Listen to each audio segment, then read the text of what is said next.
What if the greatest mystery of your soul is not hidden in distant galaxies, nor buried in ancient ruins, but quietly waiting inside you? What if, while you've been searching for meaning in the noise of the world, the voice of eternity has been whispering in the silence of your own heart? For most of our lives we live outside the walls of our own soul.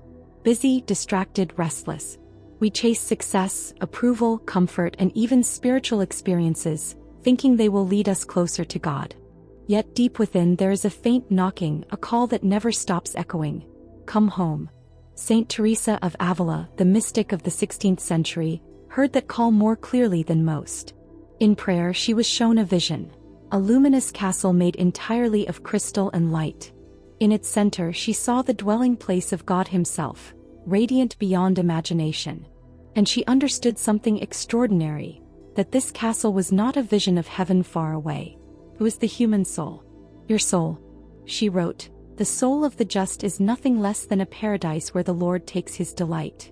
But to reach that paradise one must pass through many rooms, 7 to be exact, each representing a deeper stage of prayer, purification, and love. She called this sacred journey the interior castle. Imagine your soul as a vast palace, built from the purest diamond, filled with countless chambers of mystery and light. Most people, Teresa said, remain at the gates, never realizing what lies within. They live in the outer courtyard, content with a faith of habit and routine, unaware that an entire kingdom of divine intimacy awaits them just beyond an unopened door. To enter this castle is to begin the greatest adventure of your life. A journey not across mountains or seas but inward, toward the infinite horizon of your own spirit. It is the pilgrimage from distraction to presence, from fear to trust, from self to God. And so tonight, as you listen to these words, imagine standing before that radiant door. The key is already in your hand: prayer, humility, and desire. But only love can turn it. In this series we will walk with Saint Teresa through the 7 mansions of the soul. Each one a step closer to the heart of the divine. Each one a revelation of what it truly means to be alive in God. Are you ready to enter the castle? Then take a breath, quiet your mind, and let us begin. The journey inward starts here. You stand at the threshold. The great crystal castle rises before you, radiant, yet veiled in mist. You can sense its beauty, but its doors feel heavy, as if they haven't been opened in years. This is the first mansion, the place where the soul awakens to its own reality, where you begin to remember who you truly are. Saint Teresa called it the entryway of grace. Here the soul first hears the faint echo of God's voice after a long sleep. For years, perhaps for decades, you may have lived far from this door, entangled in worries, distractions, and desires that never satisfied. But suddenly something happens. A longing is born. A question that refuses to die. Is this all there is? That question is not despair. It is invitation. It is the whisper of the beloved calling you back home. Teresa describes souls in this first mansion as surrounded by darkness. She writes, "There are many reptiles, many poisonous things that enter this castle. These are the habits, attachments, and sins that slither at the edges of our awareness. They keep us from seeing the light that already burns within. Yet even in this chaos, the light cannot be extinguished. The castle still stands. God still dwells within." Think of this first mansion as the dawn of spiritual consciousness. The moment you realize that faith is not a set of rules, but a relationship. That prayer is not recitation but conversation. That God is not somewhere out there but waiting, tenderly, patiently, within you. It's a difficult beginning. The soul feels torn between 2 worlds, the noise of the outer life and the gentle pull of interior silence. Many stop here, afraid to go further. They feel unworthy to approach such holiness. But Teresa assures us, it matters not how sick our souls are, but that we begin to take the medicine. In this stage, prayer feels clumsy, distracted, uncertain. You may try to speak to God and find your mind wandering. You may kneel and feel nothing but coldness. Do not be discouraged. Every great love begins with awkward silence. The first mansion is about courage. The courage to turn inward even when the interior feels empty. The courage to say yes to a journey you do not yet understand. God waits not for perfection but for permission. So if you feel lost, if your prayer seems dry, if your faith feels weak, know this: you are already inside the castle. You have stepped across the threshold. The journey has begun. Close your eyes. Somewhere deep within, beneath the layers of fear and distraction, a light has flickered to life. It is small, but it is real. And that light is Christ himself, waiting to guide you deeper into the mystery. You've entered the first mansion, the place of awakening. The next door stands before you, and behind it, the voice of love calls your name. You've taken your first steps inside the castle. The air feels different here, lighter but charged with tension. You can hear the distant music of divine presence echoing from the inner chambers, but also the restless noise of the world calling you back. This is the mansion of conflict, where the soul begins to fight for its attention. Saint Teresa says that in this second dwelling, the soul starts to pray more frequently, but the struggle intensifies. The old life doesn't let go easily. Temptations grow louder. Distractions multiply. You feel torn between two masters, one calling you to silence, the other dragging you toward noise. It is here that many souls turn back.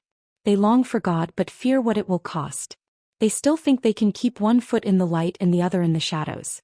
Teresa writes, "These souls have not yet learned to flee the occasions of sin. They still love the world and their courage fails them." Does that sound familiar? You start praying daily, yet the moment you finish, your mind returns to anxiety, gossip, comparison, and endless scrolling. You feel the tug of two realities, one divine, one trivial, and you don't know how to stay faithful to the higher call. But take heart. The battle itself is proof that grace is working. Before, you didn't even notice the war. Now you see clearly that there is one. Awareness is already victory. In this mansion, God begins to teach the soul perseverance. Prayer may not yet bring peace, but it awakens desire. Teresa calls this the holy determination, the decision to keep showing up in prayer no matter what. The saints are not those who never struggled. They are those who never gave up. Imagine a seed breaking through the soil. The ground resists, the elements press against it, yet the seed pushes upward because life compels it. That's your soul in this stage, fragile but unstoppable. You might hear the whispers of doubt. You'll never be holy. You're wasting your time. You'll never change. These are the serpents Teresa spoke of, trying to lure you back outside the walls. Don't listen. Their words are lies disguised as logic. The truth is simpler.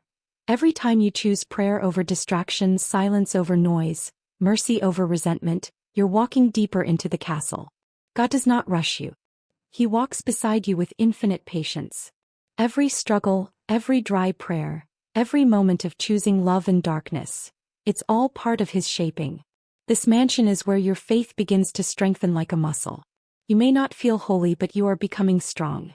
You may not see progress, but heaven does. Teresa reminds us that perseverance in this stage is the foundation of everything that follows. She writes, "The soul must have a great and very resolute determination to persevere until it reaches the goal, whatever it may cost." So don't be afraid of the struggle. The battle of voices is a sign that you've moved closer to the center. Keep walking even if you limp. Keep praying even if words fail. Because beyond this mansion, beyond this conflict, lies a peace that cannot be shaken, a quiet that the world cannot imitate. And in that quiet, the voice of God will become unmistakable. You've made progress. The noise that once filled your soul has begun to fade. You pray regularly now, attend Mass, try to live virtuously. People may even call you spiritual. You've built routines of goodness, habits of prayer, discipline, and charity.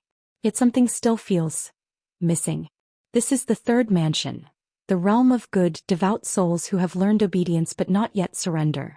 Here the danger is not sin but self-sufficiency.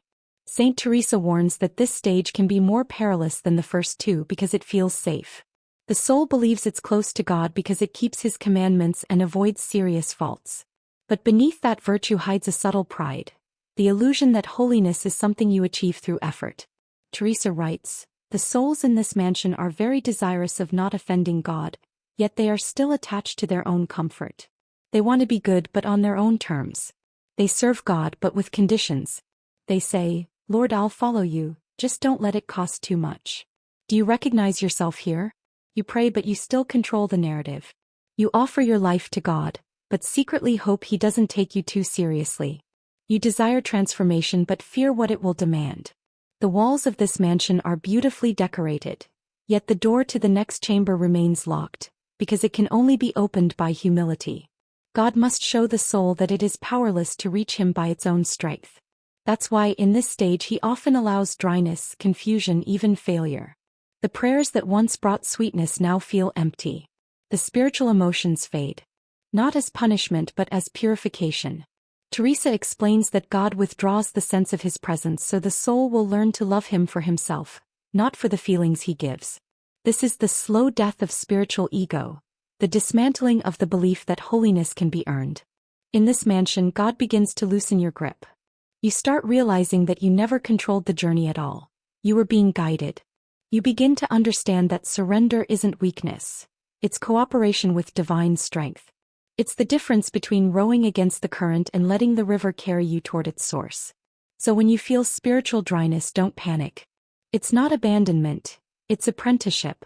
You're being taught a new way of prayer, one that depends less on effort and more on trust.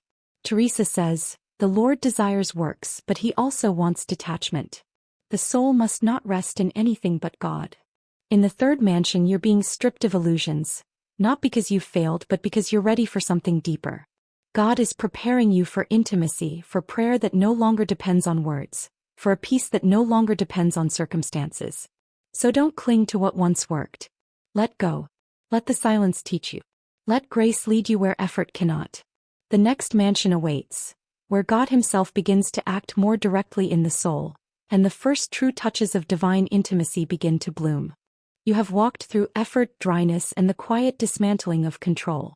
And now something changes. Not through anything you've done but through what God begins to do in you. This is the threshold where prayer ceases to be your work and becomes God's work within your soul. Saint Teresa calls this stage the prayer of quiet. It's a turning point. Up to now you've been knocking on the door of heaven, speaking, striving, struggling. But here the roles begin to reverse. Heaven begins to knock on the door of your heart.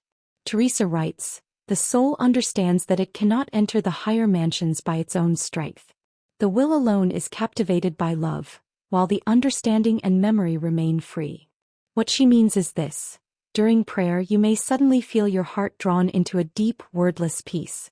Your mind might still wander, your thoughts may still move, but deep within your will rests, silently, lovingly, in God. It's a peace that feels alive. It's not emotional, it's interior. It's as if your soul is drinking from an invisible spring. You can't explain it and you know you didn't cause it.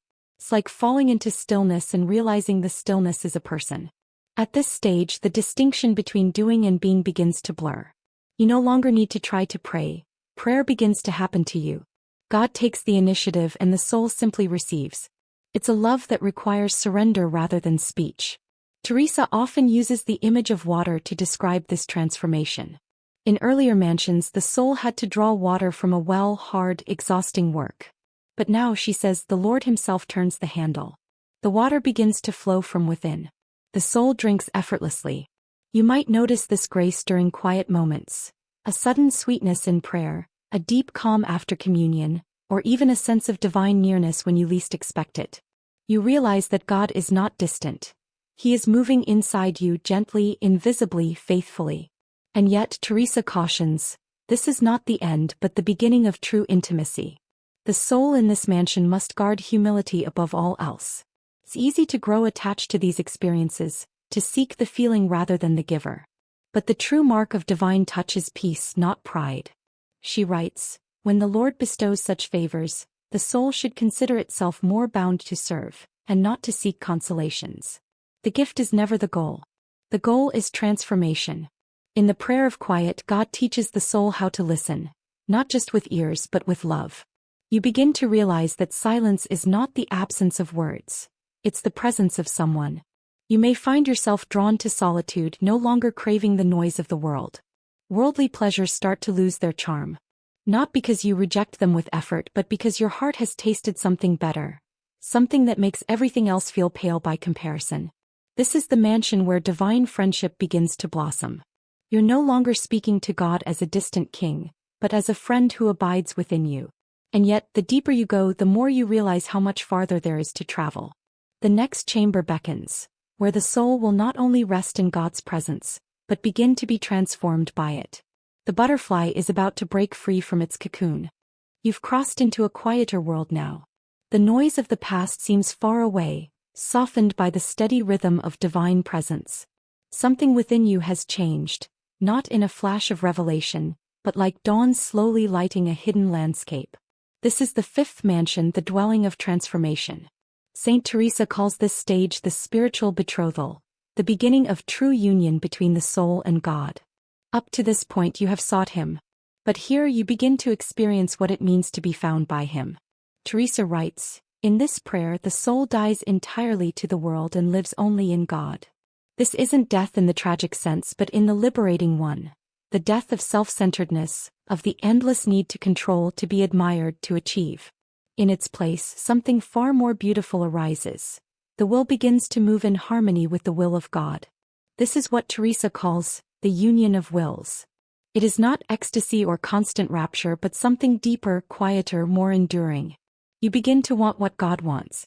His joy becomes your joy. His sorrow your sorrow. You no longer ask, "Lord, change my life," but, "Lord, make me love as you love." Teresa often compares this stage to the transformation of the silkworm into a butterfly. She says the silkworm spins its cocoon, the cocoon of prayer, penance and patience, and there it dies. But from that death, a new creature is born, radiant and free. She writes, "When this little worm, through the grace of God, begins to live the life of the Spirit, it produces the most beautiful butterfly imaginable."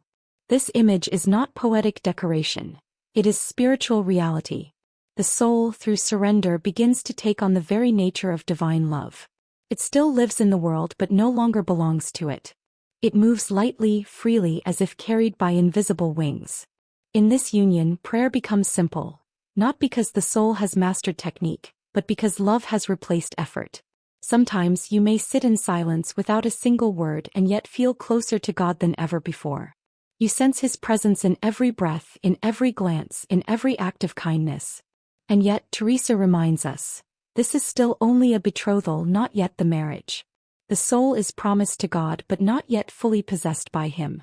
There will still be trials, moments of darkness, tests of faith. Love must be proven in the fire. The fruit of this mansion is a profound gentleness. Those who dwell here rarely speak of their experiences. They simply radiate peace. Their humility deepens, for they know that everything they have received is pure gift. Teresa writes, "The soul desires nothing but that God be praised. It seeks neither reward nor rest, but only to please Him in all things." If you've ever found yourself moved to love without reason, forgiving when you could have resented, serving when you could have withdrawn, blessing those who wounded you, that is a sign that your will is learning to beat in rhythm with the divine heart. In this mansion, God no longer feels like a distant mystery, but like breath itself, unseen, yet sustaining your every moment. You begin to see that the greatest miracles are not flashes of light, but the quiet alignment of your soul with His eternal will. But this peace will soon be tested. Before the soul can enter the innermost chamber, before it can experience the true spiritual marriage, it must endure the refining fire of love. The next mansion is not a place of rest but of trial. It is where divine intimacy and human suffering meet, and where love, purified of all illusion, becomes invincible. You have tasted peace, the calm, radiant stillness of a soul aligned with God's will. You have known sweetness in prayer, tenderness in surrender. But now the light begins to dim, not because it has vanished but because it grows so bright that it blinds. This is the sixth mansion, the crucible of divine love. Saint Teresa writes, "Before the soul is brought into the marriage, it must be tried and purified in many ways." Here, God draws the soul into an intimacy so profound that it can no longer rely on its own senses, feelings, or understanding. Everything familiar, even the sweetness of prayer, may be stripped away. You might wonder why. After all this progress, after such devotion, why would God allow suffering, confusion, or silence? Teresa answers simply, because love that has not suffered cannot endure. This is the stage of purifying fire. The soul, now betrothed to God, must be refined until every trace of self-love is burned away. It's not punishment, it's transformation. It's the heart learning to love purely for God's sake alone. Teresa herself endured this deeply. She faced suspicion, illness, persecution, and spiritual desolation. At times, even her own prayers felt unanswered. Yet through it all, she wrote with a peace that confounds reason, "It is love alone that gives worth to all things." You may find yourself in this mansion when the presence that once felt so near suddenly seems distant. When prayer feels hollow and heaven seems silent. You cry out but there is no reply. And yet, somewhere beneath the silence, something inside you knows, He has not left you. He is closer now than ever before. This is what the mystics call the dark night of love. It's not the absence of God, but the purging of everything that blocks His fullness. The fire burns but it cleanses. The darkness deepens, but it conceals light too sacred to be seen with mortal eyes. Teresa compares this suffering to the wounds of divine love that pierce the soul, not to harm it but to heal it. She writes, "This pain is so delightful that there is no other pleasure in the world which gives greater contentment." In that paradox lies the mystery of the sixth mansion. Agony and ecstasy entwined, purification and union indistinguishable. It's here that visions, revelations, or mystical experiences may occur, not as rewards but as side effects of love's intensity. But Teresa cautions the soul not to seek them. They are not the goal. The goal is to love and to remain faithful even when love feels like a cross. In this mansion, the soul begins to share in the sufferings of Christ, not symbolically but inwardly. Compassion deepens. Pride dies. The heart becomes spacious enough to hold both pain and joy, both silence and song. If you are walking through trials right now, if you feel as though God is far though you once felt Him near, take courage. You may not realize it, but you are standing in sacred fire. What feels like loss is the refining of gold. What feels like silence is the shaping of love into eternity. Soon this fire will complete its work. The soul that has endured with faith, that has loved in the dark, will emerge transformed. And what awaits beyond this trial is not merely peace, but perfect union, the marriage of the soul and its Creator. The door to the seventh mansion is opening. Behind it there is no struggle left. Only love that has become one with love Himself. You have walked through fire, crossed deserts of silence, and surrendered even the desire to feel God's presence. You have learned to love without reward, to believe without signs, to trust when everything seemed lost. And now the dawn breaks. The final door opens. This is the seventh mansion, the chamber of divine marriage. Here all striving ceases. The soul no longer seeks God. It possesses Him and is possessed by Him. Teresa writes, "In this state the soul becomes one with God in such a way that it cannot be separated from Him." It is not a vision, not an emotion, not a fleeting mystical experience. It is transformation. The drop of water falls into the ocean, and though it still exists, it can no longer be distinguished from the sea itself. In this sacred union all faculties, the mind, the memory, the will, rest in perfect harmony. The soul lives in constant awareness of the divine presence, not in ecstasy or rapture, but in simple, profound stillness. It is the peace of having finally come home. Teresa explains that this marriage is spiritual and indissoluble. The soul cannot doubt God's love anymore because it is immersed in it. The two are no longer lover and beloved. They have become one breath, one light, one heartbeat. But this union does not lift the soul out of the world. It sends it back into it, overflowing with divine charity. Teresa writes, "After the soul has been in this prayer, it is full of a desire to serve God and to do good to others." Those who reach this state are not withdrawn mystics lost in contemplation. They are living flames of love, pouring grace quietly into everything they touch. Imagine a lamp filled so completely with oil that its light never flickers. That is the soul in the seventh mansion. Its peace cannot be stolen, its joy cannot be shaken, its purpose is simple: to love because it has become love. Teresa often described this final stage not as escape from suffering, but as the perfect acceptance of it. The soul no longer asks, "Why must I suffer?" but instead whispers, "As you will, my beloved." Even in trial, it feels the quiet pulse of divine union, for there is no longer any distance between the human and the divine. You may never fully reach this seventh mansion in this life, but Teresa assures us that the journey itself sanctifies. Every step toward God, every act of surrender, every prayer whispered in faith, is already a foretaste of this union. The castle is not somewhere you arrive. It is being built inside you as you walk. The saints tell us that heaven begins on earth when the will of the creature is lost in the will of the Creator. That is the secret of the seventh mansion, the end of separation, the beginning of eternity. So rest here for a moment in silence. Feel the stillness that doesn't come from the absence of sound, but from the fullness of presence. This is what you were made for, not fleeting comfort, not spiritual success, but divine union. You are no longer merely a traveler in the castle. You have become its light. And when you rise from prayer, when you walk back into the noise of the world, remember this truth. The castle goes with you. God dwells not in distant temples, but in the center of your own soul. Carry that awareness into every moment, into your words, your work, your love. Let your life itself become prayer.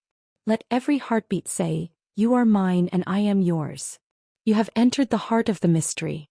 The journey that began with a whisper ends with a wedding song, the eternal marriage of the soul and its creator. Now, before we close, take a deep breath and remember, this wisdom was not meant for saints alone, but for you. If these words have touched something within you, if they've stirred a longing for that same divine intimacy, I invite you to stay with this journey. Subscribe so that together we can keep walking deeper into the timeless wisdom of Saint Teresa. Because every soul is a castle of light. And somewhere within yours, even now, the beloved waits. Close your eyes for a moment and listen. Beneath the hum of daily life, beneath the heartbeat of worry and ambition, there is another rhythm pulsing quietly inside you, steady, patient, eternal. It's been there all along. You've just forgotten how to hear it. That pulse is the voice of God calling you home. Saint Teresa wrote the interior castle not for scholars or mystics, but for ordinary souls, for those of us who feel restless, weary, or distant from grace. Her message is not about escaping life. It's about discovering the divine hidden within it. She invites every soul, no matter how wounded or distracted, to realize that heaven is not far away. Heaven begins the moment you dare to look inward. You don't need to be perfect to begin. You don't need to understand all 7 mansions or conquer all your faults. All you need is desire, the faintest spark of longing for something more. Teresa assures us that God meets every soul that takes even a single step toward Him. His Majesty is so anxious to grant us favors that He never tires of giving. So wherever you are, whether still outside the walls or wandering through the first rooms of your interior castle, know this: you are already on the path. Every small act of faith, every humble prayer whispered in the dark, every choice to love when it's difficult, opens another door. The castle is not a place you visit once. It is a lifelong pilgrimage, a deepening spiral into love. Sometimes the road will feel bright and fragrant, other times barren and obscure. But the light in the center never goes out. God never moves away. Only we forget where to look. Perhaps that's why Teresa's wisdom feels so alive today. In a world overflowing with noise, she reminds us that the greatest revolution is silence. In a culture obsessed with success, she shows us that true fulfillment is surrender. And in an age of loneliness, she whispers that God Himself dwells within us, longing to make our hearts His home. If you remember nothing else from this journey, remember this: you are a castle of light. The King lives within you. And the door is always open. So as this reflection draws to a close, let your soul rest for a moment in that truth. Feel the quiet certainty that you are loved, guided, and known. The same God who walked with Teresa through the inner mansions walks beside you now, waiting patiently for your next yes. And if these words have awakened something in you, a hunger for prayer, a spark of curiosity, a longing to explore the mystery of your own soul, I invite you to stay on this path with me. Subscribe and join our growing community of seekers who walk together through the timeless wisdom of Saint Teresa. Each step we take brings us closer to the heart of God, and closer to becoming who we were always meant to be. Until next time, may you walk gently within your castle. May the corridors of your heart echo with divine peace. And may you remember in every breath that love Himself waits for you within.